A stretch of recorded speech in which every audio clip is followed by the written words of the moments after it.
Vamos a darnos un gusto editorial, porque vamos a hablar con Sergio Schneider, director de Diario Norte, uno de los periodistas, tal vez el periodista más reconocido de la provincia de Chaco, y queríamos hablar un poco acerca del accionar periodístico, acerca de algunas menciones que hizo hace poco, recuerdo por ejemplo el ex senador Eduardo Aguilar, que marcaba, también cuestionaba ciertas editoriales periodísticas críticas en tiempos de campaña y que sostenía Aguilar que esos cuestionamientos sobrevenían de acuerdo a si había o no algún acuerdo publicitario del medio o del periodista, que se volvía de repente muy crítico en tiempos electorales con un dirigente, con un partido, con un frente, y de repente si aparecía la publicidad desaparecía ese tinte crítico. Bueno, entre otras cosas queremos hablar con esto con Sergio. Sergio, gracias por el contacto. Hola Roberto, ¿qué tal? ¿Cómo estás? Muy bien, muy bien. Y vos sabés que es algo recurrente escuchar este accionar que denuncia, por ejemplo, Eduardo Aguilar, y que seguramente te habrá llegado, habrás sobrellevado un montón de veces críticas como estas en cuanto a, por lo menos, menciones, ¿no?, que ha hecho, en este caso, como en este caso mencionábamos, Eduardo Aguilar. Sí, no nos podemos hacer los sorprendidos porque es parte de la vida de los medios y del periodismo, la manera en que las pautas publicitarias influyen en los medios. Sería un gran acto de caradurez, claro, hacernos los escandalizados con esas apreciaciones de Aguilar. Son ciertas, son reales, te diría que en el 80-90% de los casos de los medios. Que tiene las dos caras, digamos, tanto los medios que hacen un manejo meramente comercial de sus líneas editoriales, que ofrecen inmunidad informativa a algunas gestiones, y que, como dice él, cuando ese acuerdo se rompe, lo que propinan es un castigo mediático cotidiano como sanción por la pérdida de lo que era un acuerdo comercial. Y está el otro costado, que es los que ponen la plata, que generalmente, y sobre todo en provincias como la nuestra, tan empobrecidas, la publicidad oficial tiene sea del Estado provincial, municipal, nacional, tiene una incidencia importante. También de ese lado del mostrador, las reglas son parecidas, simétricamente parecidas, en cuanto a que las pautas se acuerdan muchas veces exigiendo a cambio justamente el favor de la opinión del medio y del manejo de la información. Bueno, es algo que ocurre también a nivel nacional, ¿verdad, Sergio? Porque, por ejemplo... Pero es viejísimo eso, Roberto. Sí, queda claro. Te decía que ocurre a nivel nacional porque, por ejemplo, para un medio como La Nación Más, por citar un ejemplo, es mucho más fácil hablar acerca de la pobreza de Chaco que de la pobreza de la Villa 31. Y se sabe que hay una cuestión también editorial, comercial, seguramente, que explica este por qué para ellos es más fácil hablar de Chaco que hablar de lo que ocurre ahí en la Villa 31. Por eso, te diría que es una lluvia que moja a todos de diferentes maneras, porque también acá en los medios locales, de la pobreza local se habla poco, y cuando algún medio nacional retrata la realidad del Chaco, se dice que vienen al Chaco a buscar basura. O sea, es un juego donde te diría que influye muchísimo eso que mencionaba Eduardo, y que lo conocemos, vos también llevas muchos años en los medios. Claro. El tema de cómo se condicionan las líneas editoriales por una cuestión lógica también, no es una mera perversión de los medios, también es una cuestión de subsistencia. Muchos medios se ven entre la espada y la pared de reflejar crudamente ciertos temas, o evitar que el que tiene la lapicera de turno te borre de un plumazo una publicidad de la cual depende la continuidad de tu medio, la continuidad de las fuentes de trabajo que hay detrás de tu medio, etcétera. Y en cuanto a esto, Sergio, vos sabés que recién estábamos hablando con el diputado Rodolfo Schuar, hablamos también con Sergio Vallejo sobre este tema, que por ahí hay una especie de naturalización de cierta parte de la sociedad, y yo diría que hasta de los medios también, de convivir con un 50% de porcentaje de pobreza en el Gran Resistencia, y que haya más indignación, incluso también en tapa de medios, con los cortes de calle, con los recurrentes piquetes. ¿Observás esa situación vos también? Todo depende también del micromundo en el cual se mueve cada uno. Viste que no decimos nada nuevo si planteamos que el mundo no existe el mundo como algo objetivo. Uno tiene una percepción y su mundo es la percepción del mundo que uno tiene. Entonces ahí influye mucho el ambiente en el que te moves, las personas con las que solés hablar. Haciendo esa salvedad, que es un poco hablar de lo que tantas veces se habla en el manejo de la comunicación y de la información, que es la cuestión objetividad versus subjetividad. Yo no percibo esa naturalización. Yo lo que percibo, por lo menos ya te digo, entre las personas con las que suelo hablar, que gracias a mi trabajo es un universo de personas muy amplio, es lo contrario, es como una resistencia a aceptar que estemos en esta situación social.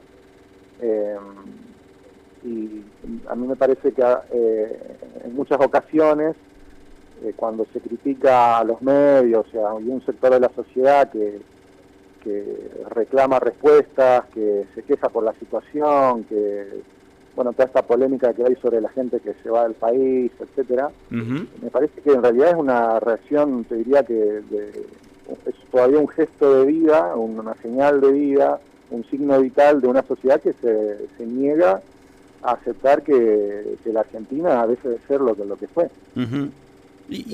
Vos sabés que Sergio ahí... Eso, ¿no? Una idea de que la pobreza es así nomás, que hay que aceptarla como una enfermedad crónica que se va a mantener en estos niveles que son terribles. Si bien ocurre esto que marcás, Sergio, queda claro, hay mucha gente que ve el camino de la esperanza fuera del territorio nacional.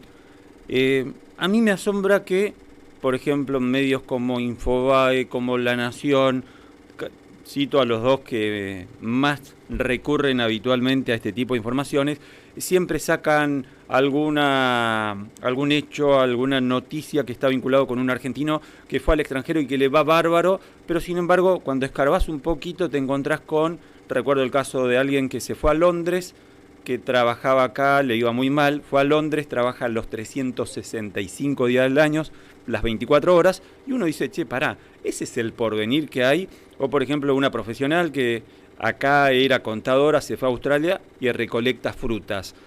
¿No se está vendiendo por ahí un mensaje de que todo lo bueno aparentemente está en el exterior? Y cuando escarbás un poquito no es tan bueno. Y por contrapartida, vos sabés que hace poco leía una información que se viralizó de un haitiano que vivía en Resistencia y que actualmente vive en Canadá, y que él dice, yo la verdad extraño un montón Argentina, y da la sensación de que los propios argentinos no valoran lo que tienen, y yo me estoy dando cuenta que extraño mucho a Argentina. Y él mostraba la imagen rodeado de nieve y decía, no solamente frío es climático, sino también la gente es muy fría, cosa que en Argentina esto no ocurre, y difícilmente haya como título de etapa o como título rimbombante en Infobae o en La Nación Más o en La Nación o en Clarín, alguien que diga extraño a Argentina. Y seguramente van a tender a titular seguramente el tema de el argentino que se va al extranjero y que triunfa y que le va bomba. ¿No hay ahí una tendenciosidad que se puede remarcar o cuestionar inclusive? Y, en principio, para mí es el derecho a la mirada que cada uno puede tener, un periodista, un medio, así como por ahí en otro tipo de medios ves informaciones que te cuentan, no sé, como que en cierta forma reproducen el discurso oficial de que estamos bien, pero que un sector de los medios, de las corporaciones, de la clase política intentan reflejar que estamos mal. Creo que es eso, es como una puja por la percepción, justamente, por la percepción social, que es lo que termina definiendo muchas cosas, entre otras los procesos electorales.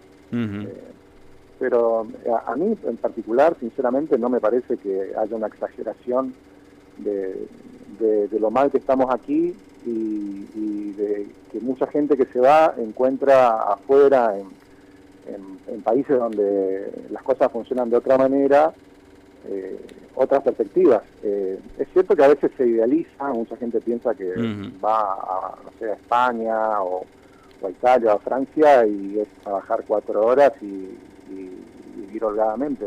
En realidad en estos países se trabaja mucho.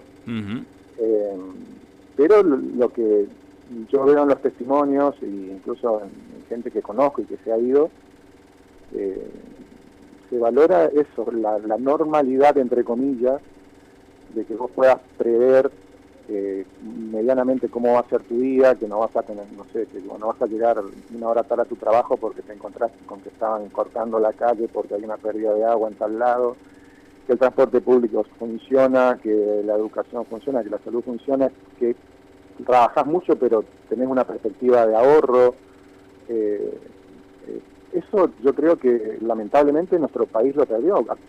¿Qué posibilidades tiene hoy un asalariado de llegar a la casa propia, por ejemplo? No, muy difícil, sí. Salvo ser sorteado en una vivienda del Estado, que siempre está por debajo de la demanda, es prácticamente imposible. No ya una casa, llegar a un vehículo.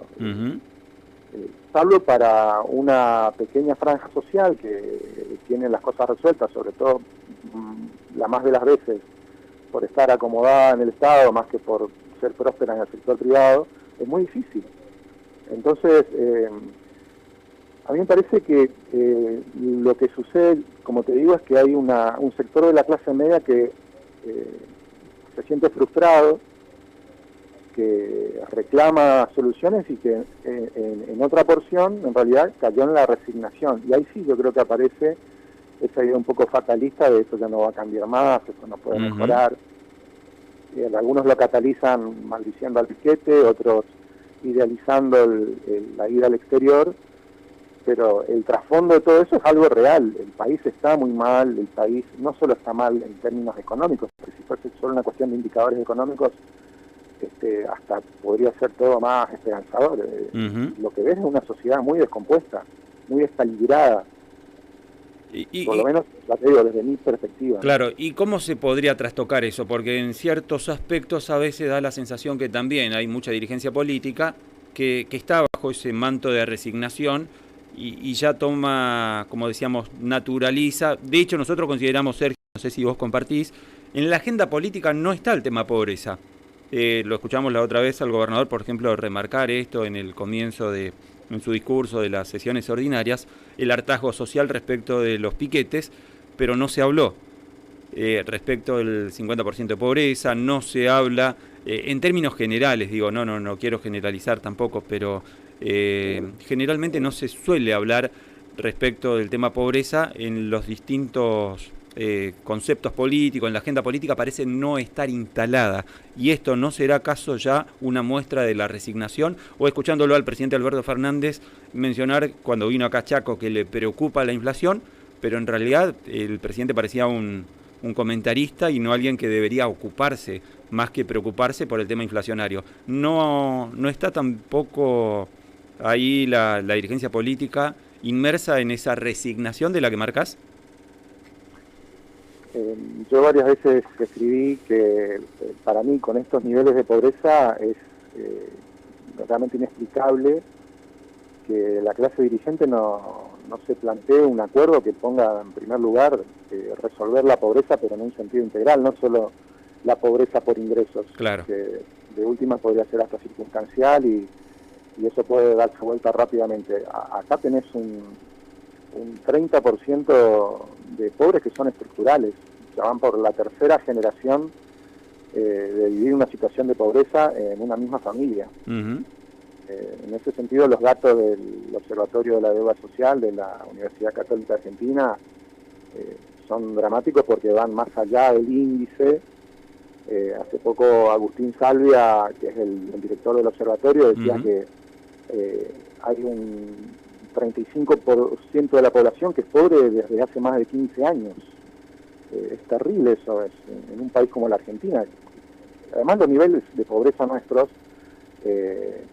mirándolos desde el punto de vista de América Latina y el Caribe, tenemos el 6º nivel más alto de la región de pobreza. Está bien que cada país tiene por ahí Claro. metodologías y confiabilidades muy dispares acerca de la medición de la pobreza. Pero, por ejemplo, les ganamos creo que apenas a Guatemala, Honduras, Colombia, pero, por ejemplo, midiendo pobreza, está mejor que nosotros Bolivia, está mejor que nosotros, ni hablar, Chile, Uruguay. Es un lugar que la Argentina nunca tuvo. Pero a mí lo que más me preocupa es eso, la cristalización de la pobreza. Porque por otro lado, ¿cuál fue el principal motor del ascenso social en la Argentina? La educación. Y mirás también los indicadores del sistema educativo y son preocupantes, muy preocupantes. Vos podés discutir qué tan real puede ser, por ejemplo, este estudio que hace esta ONG Argentinos por la Educación, pero lo que ellos midieron, por ahí basándose en evaluaciones como las pruebas Aprender, que en el país solo la mitad de los chicos que empiezan primer grado terminan la secundaria en el tiempo que deberían terminar, que son esos 12 años sumando primaria y secundaria. Y si considerás, en base a las evaluaciones, cuáles de esos terminan en tiempo, pero además terminan con los niveles adecuados de aprendizaje de lengua y matemáticas, ahí bajás al 16%. Y ese porcentaje en el Chaco es del 5%. O sea, de cada 100 chicos que empiezan la primaria, a nivel nacional, 16 van a terminar la secundaria si se mantienen estos índices. 16 van a terminar la secundaria en la edad en la que deberían terminarla y con el suficiente nivel de conocimientos.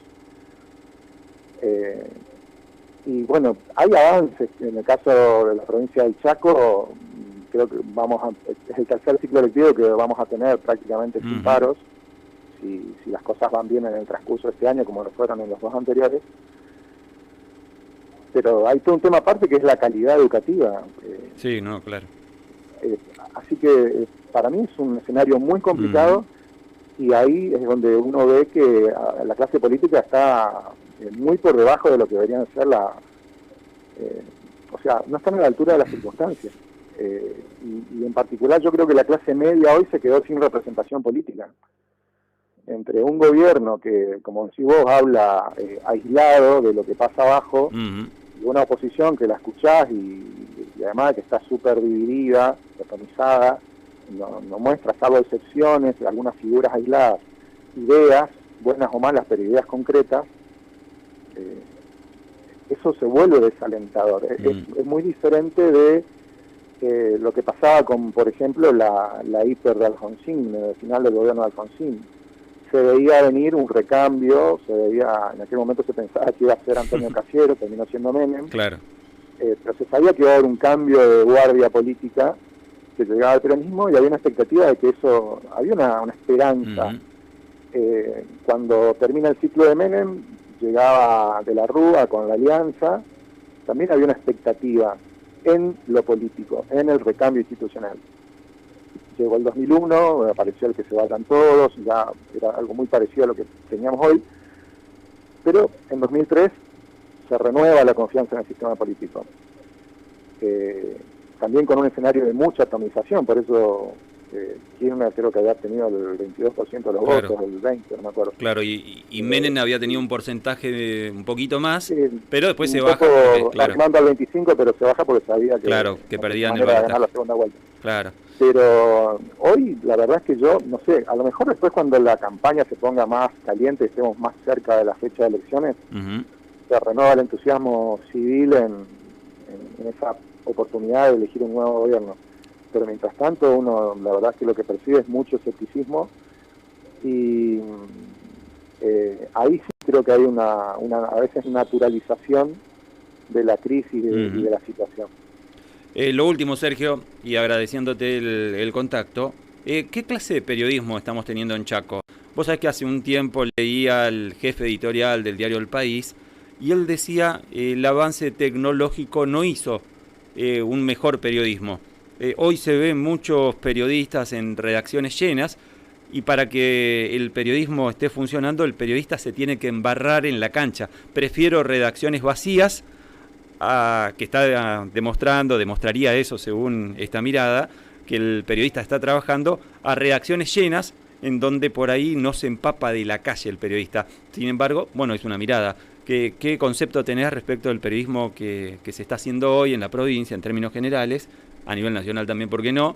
Y que si esto de los avances tecnológicos que facilita la tarea periodística, no termina después achanchando, aburguesando la actividad, este oficio periodístico. Yo creo que a tono con la pobreza de la provincia, nuestro periodismo, y me incluyo, es muy pobre. Nosotros, los medios, los periodistas, también tenemos una dosis de responsabilidad en esta provincia que tenemos. Realmente no somos buenos fiscales, si se puede usar ese parangón. Se lo hacemos muy fácil a los funcionarios, a los dueños del poder económico. Te diría que somos como esos guerreros de las películas, con espadas de utilería, y hacemos muy poco. Seguramente habría que rescatar excepciones que pasan más por personas que por medios, pero yo soy bastante autocrítico de nosotros como sector, a lo cual se suman un montón de miserias adicionales, como las divisiones, las operaciones, el tema de la militancia, que también contaminó mucho, y esto de interpretar la realidad según el beneficio perjudica al sector político con el cual yo simpatizo. Acá, la verdad, sinceramente te digo, me asquea por ahí ver mucha gente que le parecía horrible la corrupción en la época en la que el radicalismo gobernaba la provincia, y hoy no le preocupan lo más mínimo. Así que es un panorama, ya te digo, a tono con la pobreza provincial. En cuanto a la tecnología, yo creo que agregó mucho ruido, mucho brillo, pero creo que la esencia del periodismo sigue siendo lo mismo, digamos, ¿no? Contar de la manera más honesta que uno pueda lo que sucede alrededor. Humildemente en Norte intentamos hacerlo. Te diría que mi principal satisfacción hoy es que los militantes radicales en las redes nos viven tratando como si fuéramos un diario oficialista, y nos dicen que somos un medio comprado por el peronismo, y que en el peronismo hay mucha gente que le pide al gobierno que nos quite la publicidad oficial. Así que creo que es una señal de que estamos, por lo menos en algunas cosas, logrando un camino de ecuanimidad y de tener una mirada diversa sobre la realidad, porque tenemos además una redacción diversa, donde hay gente que opina muy diferente. Yo intento, y creo que lo he hecho hasta ahora, respetar lo que cada uno piensa. Vos, cuando ves notas de opinión firmadas por los periodistas del norte, ves enfoques muy diferentes de la realidad, del mundo, del país, de la provincia, y a mí me enorgullece eso, porque creo que es la principal señal de respeto a mis compañeros periodistas, porque en eso somos todos iguales. O sea, no hay un director y hay un redactor. Poder que cada uno, cuando pone su firma, pueda decir lo que piensa, más allá de una línea editorial, que cada uno, cuando pone el gancho, como decimos, pueda saber que dice lo que quiere decir. Bien. Pero el panorama general a mí me parece muy pobre, y te digo, nos incluye. Y creo que, así como le solemos pedir autocríticas a todos los sectores de la sociedad, nosotros también nos debemos una.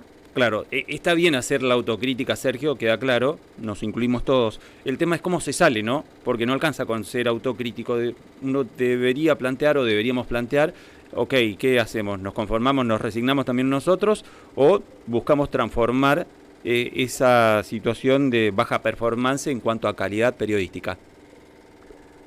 Y yo lo que espero, pero claro, ahí también lo volvés a depender de la situación social, y sobre todo de la evolución de la calidad educativa. Yo lo que espero es que podamos tener una sociedad cada vez más crítica, que pueda premiar al periodismo que cree más sano y más leal a lo que debería ser la actividad periodística, y que descarte a aquellos que en realidad son chantas que están pasando la gorra todo el tiempo y que hablan en función de lo que facturan.